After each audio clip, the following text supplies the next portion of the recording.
अस्सलाम वालेकुम dear student. Exercise 5.1 के बाद आज हम करेंगे एक्सरसाइज 5.2। इसमें क्या है, find union and intersection of pair of sets. इसमें पहले पार्ट में सेट दिए गए जिसमें E F G H element है। यूनियन और इंटरसेक्शन फाइंड करनी है। सी यूनियन डी। यूनियन में क्या करते हैं, यूनियन में दोनों साइड्स के एलिमेंट को कंबाइन करके लिखना होता है। ऐसे एलिमेंट जो सी में भी है वो भी सी में डी में आएंगे और जो डी में है वो भी आएंगे, और ऐसे एलिमेंट जो दोनों में है उनको एक दफ़ा हम लिख देंगे। पहले देखें, सी के आपके पास ई एफ जी एच, इसके साथ यूनियन, यूनियन डी कौन सा, क्यू आर एस टी। अब इन दोनों की हमें यूनियन निकालनी है। यूनियन में कंबाइन करके एलिमेंट्स को लिखना है। वो एलिमेंट्स फिर बता एक बार रिपीट कर रहा हूँ, सी यूनियन डी में कौन से एलिमेंट में आएंगे, एलिमेंट्स आएंगे जो सी में है वो भी आएंगे, जो डी में है वो भी आएंगे। कौन सा आएगा, ई एफ जी एच, सारे डिफरेंट ही हैं, ये सारे आ जाएंगे चारों चारों, ये चारों क्यू आर एस टी। ये आपके पास सी यूनियन डी हो गया। तमाम एलिमेंट्स को कंबाइन करके लिख दिया हमने। अब सी इंटरसेक्शन डी करना है। C intersection D. C intersection का मतलब होता है दो सेट्स के जो कॉमन एलिमेंट है वो एलिमेंट आएंगे जो सी और डी दोनों में हो। सी में कौन से, E F G H intersection. D में कौन से, क्यू आर एस टी। अब इन दोनों में कॉमन एलिमेंट कोई है, ई है, एफ है, जी है, एच और क्यू आर एस टी। इसमें कोई एलिमेंट कॉमन नहीं है। इन दोनों सेट में वो आपका एम्प्टी सेट होगा। जिसमें कोई एलिमेंट कॉमन ना हो वो क्या होगा, एम्प्टी सेट होगा। एम्प्टी सेट को या ऐसे लिखा जाता है या ऐसे लिखते हैं। तो मैं कई दफ़ा बता चुका हूँ, एम्प्टी सेट को इस तरह बच्चे उनको गलती से लिख लेते हैं, इस तरह लिखना गलत होगा। ये एम्प्टी सेट नहीं है, ये एक सेट है जिसका एक एलिमेंट है। एम्प्टी सेट को या ऐसे लिखा जाता है या ऐसे लिखा जाता है। उसके बाद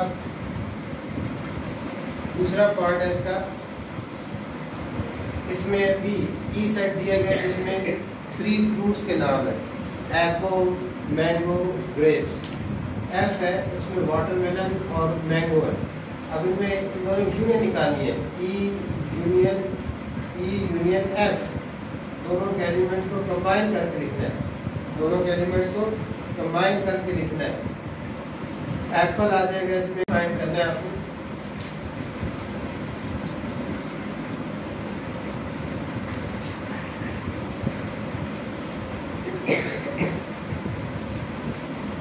क्वेश्चन 2 आपको एक सेट दिया गया है ए। क्वेश्चन नंबर 2 में ए सेट दिया गया है जिसके एलिमेंट है R S T U V W X, और बी सेट है जिसके एलिमेंट है S T W Y Z. इसके पहले हमने ए यूनियन बी निकाल, union B, A union B combine करके लिखना है। दोनों सेट्स के एलिमेंट को कंबाइन करके लिखना है, ए यूनियन बी। इसमें क्या क्या आएगा, आर आ जाएगा, ये सारे पहले ये सारे लिखें, are S T U V W x. आप उसके बाद देखेंगे इसके एलिमेंट लिखें, एस इसमें हो चुका है, लिख लिया, हम दोबारा नहीं लिखेंगे। टी भी लिख दिया, वो भी नहीं लिखेंगे। डब्ल्यू भी लिख दिया, वो भी नहीं लिखेंगे। वाई नहीं था इस साइड पे, वो भी लिख लेंगे, वाई भी लिख लेंगे। और उसके बाद जेड भी ए में नहीं है, वो भी लिख लेंगे।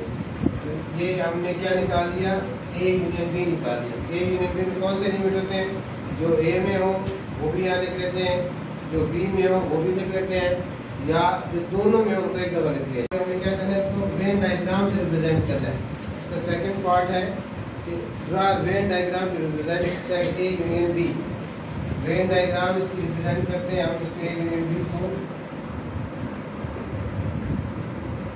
When diagram. वेन डायग्राम कैसे बनेगी? यूनिवर्सल सेट हो जाएगा। अब इसमें हमें देखना है कि ए और बी, यहाँ कंसेप्ट आता है ओवरलैपिंग सेट का और डिसजॉइंट सेट का। अब ए और बी में कॉमन एलिमेंट्स हैं। ए और बी में कुछ ना कुछ आपको, जिस तरह आर इसमें नहीं है, एस है, ई है, डब्ल्यू है, ये एलिमेंट्स कॉमन है। इसका मतलब है कि ए और बी ओवरलैपिंग सेट्स हैं। यहाँ पर कोई डिसजॉइंट सेट नहीं है, ओवरलैपिंग सेट्स हैं। ओवरलैपिंग में रिप्रेजेंट करना है, ये जितने सारे के सारे को आपने शेड करने हैं, तो ये सारे ही आ जाएगा। एस ई डब्ल्यू भी है, आर यू वी एक्स और वाई जेड भी है। ए यूनियन बी में आपका ये पूरा ए और बी दोनों जो है, ये सेट ए है और ये सेट बी है। इसको पूरे को अगर ए यूनियन बी को आप ए यूनियन बी को हॉरिजॉन्टल लाइन से रिप्रेजेंट करते हैं, तो आपका ए में और बी में इस तरह हॉरिजॉन्टल लाइन लगा देंगे दोनों को फुल, ये आपकी ए यूनियन बी की रिप्रेजेंटेशन हो जाएगी वेन डायग्राम पे। वेन डायग्राम में इस तरह हम ए यूनियन बी को रिप्रेजेंट करेंगे। ये हो गया क्वेश्चन नंबर 2। उसके बाद क्वेश्चन नंबर 3 है। क्वेश्चन नंबर 3 भी इसी तरह का इंटरसेक्शन को रिप्रेजेंट करना है हमें। क्वेश्चन नंबर 3 में आपके एक सेट गिवन है 2 3 4 7, ये सेट ए है और सेट बी इसमें गिवन है आपके पास 2 4 8 10, 2 4 8 10। इसमें आपने पहले ए इंटरसेक्शन बी निकालना है। पहले क्या निकालना है? A intersection B. इंटरसेक्शन का मतलब कॉमन एलिमेंट्स। ए और बी में कौन से कॉमन एलिमेंट्स हैं? 1 यहाँ है, यहाँ नहीं है, ए इंटरसेक्शन बी में नहीं आएगा।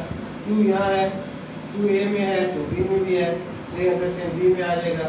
3 ए में है, बी में नहीं है, ए इंटरसेक्शन बी में इंक्लूड नहीं होगा। 4 ए में भी है और बी में भी है, इसमें आ जाएगा। उसके बाद 7 ए में है, बी में नहीं है, 8 बी में है, ए में नहीं है, 10 4 हो गए सिर्फ। इसमें कॉमन एलिमेंट कौन से हो गए? 2 और 4। अब इसकी भी वेन डायग्राम बनानी है। ए इंटरसेक्शन बी की भी हमने वेन डायग्राम बनानी है। इसकी वेन डायग्राम से हम रिप्रेजेंटेशन करनी है। अब ये देखें, ये आपके पास अब इसमें भी ओवरलैपिंग सेट्स हैं। ओवरलैपिंग सेट्स कौन से? जिनमें एलिमेंट्स कॉमन हो। ये आपके पास सेट ए आ जाएगा और ये क्या आ जाएगा? सेट बी आ जाएगा। इसमें कौन कौन से एलिमेंट कॉमन है? 2 और 4, वो यहाँ आ जाएंगे। और इसके कौन से एलिमेंट आएंगे 2 और 4 के अलावा? एक 1 3 7, तो कहीं भी इस जगह कहीं भी लिख सकते हैं, इस जगह इसके अंदर कहीं भी लिख सकते हैं। और बी के एलिमेंट कौन से? 2 और 4 कॉमन हो गए और 4 और 10 रह गए। अब ए इंटरसेक्शन बी में कौन से एलिमेंट आए हैं?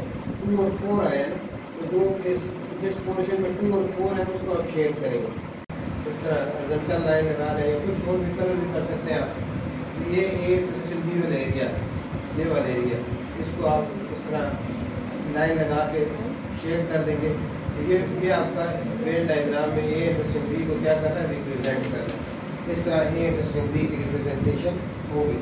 ये क्वेश्चन 3 हो गया। उसके बाद क्वेश्चन नंबर 4।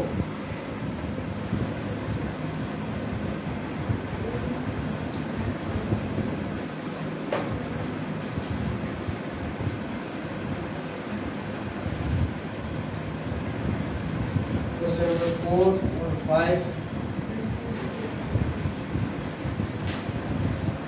क्वेश्चन नंबर 4 में अब हमने a माइनस बी और b minus A difference of sets लिखना है। क्वेश्चन नंबर 4 में आपने फाइंड करना है माइनस ए माइनस बी और b माइनस ए फाइंड करना है। इसमें आपको एक सेट दिया गया है, 2 पार्ट्स हैं, एक पार्ट मैं करता हूँ, दूसरा खुद आप इसको देख के कर सकेंगे। पहला पार्ट है, उसमें ए सेट है set of natural number, set of natural numbers. Set of natural number ये डिस्क्रिप्टिव फॉर्म में लिखा हुआ है, इसको टेबुलर फॉर्म में लिखेंगे। सेट ऑफ नेचुरल नंबर कौन सा होता है? A is equal to 1 2 3 4 5 so on. ये सेट ऑफ नेचुरल नंबर हो गया। बी सेट इसके साथ दिया गया set of even number, set of even number. Even number कौन से हैं? 2 4 6 8 10 एंड सो ऑन। ये आपने ये सेट लिख लिया, सेट ऑफ नेचुरल नंबर है। बी क्या सेट ऑफ इवन नंबर है। अब इसका हमने डिफरेंस फाइंड करना है, a माइनस बी और b माइनस ए फाइंड करना है। a minus B, a minus B, A elements of set A कौन से हैं? 1 2 3 4 सो ऑन। माइनस बी कौन सा सेट है? बी है इवन नंबर 2 4 6 8 सो ऑन। हमने a minus B, difference of sets का क्या मतलब होता है? a माइनस बी का मतलब क्या है? a के वो एलिमेंट जो b में प्रेजेंट नहीं है।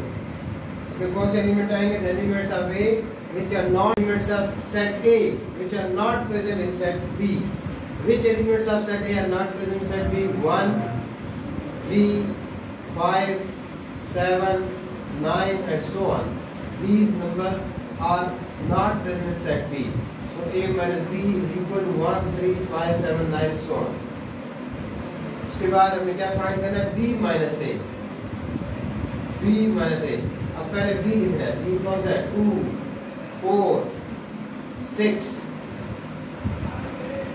2 4 6 8 so on minus a, a कौन सा है? 1 2 3 4 so on। इसमें हमने b के वो एलिमेंट लिखने हैं जो कि a में ना हो। तो b के कौन से एलिमेंट? 2 भी यहाँ है, 4 भी यहाँ है, 6 भी इसमें आगे आएगा, 8 ना हो। b के तमाम एलिमेंट्स, ऑल एलिमेंट्स b के प्रेजेंट है a में। सो b माइनस a क्या होगा? एम्प्टी सेट होगा। b माइनस a क्या होगा आपके पास? एम्प्टी सेट हो गया। उसके बाद नेक्स्ट क्वेश्चन है क्वेश्चन नंबर 5। Question number 5